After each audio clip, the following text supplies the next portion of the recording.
आता माझ्यामागे आहे मार्कंडेश्वर जलाशय किंवा यालाच म्हणतात आयताकृती टाके, पाणी टाके, आयताकृती तलाव. खाली बघा किती भलं मोठा आहे. आतमध्ये बघितलं तर भीतीदायक आहे एकदम. इथूनच उभारून बघताना असं वाटतंय की कोणतरी आतमधून येते का काय बाहेर. या आपण खाली जाऊन जरा समोरून बघू किती त्याची खोली आहे किंवा काय. थोडं आता इथं म्हणजे खूप खराब झाले, स्वच्छतेची गरज आहे याला. पायऱ्या पण उद्ध्वस्त झाल्यात. पायऱ्यांचं स्ट्रक्चर आहे इथं, कोरीव पायऱ्या आहेत, कालांतराने खराब झालेत.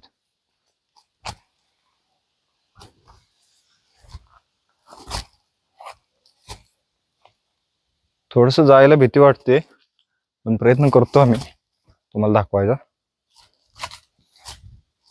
कारण का तर एंड दिसतोय का नाही माहित नाही. जरा पुढे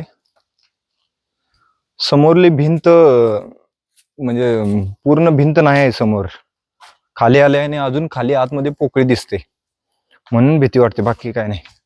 कारण अजून पुढे आहे थोडे बेडके पण आहेत.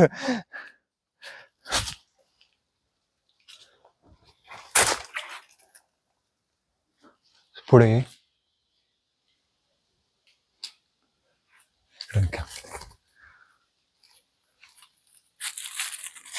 समोर बघा एकदम सेंटरला दिसतंय का, हा सेंटरला बघायचं. भिंत खाली टेकलेली नाही, मध्ये होल आहे आणि तिकडून उजेड आल्यासारखं वाटतंय. नेमकं काय आहे समजत नाही. पलीकडे तर काहीच नाही,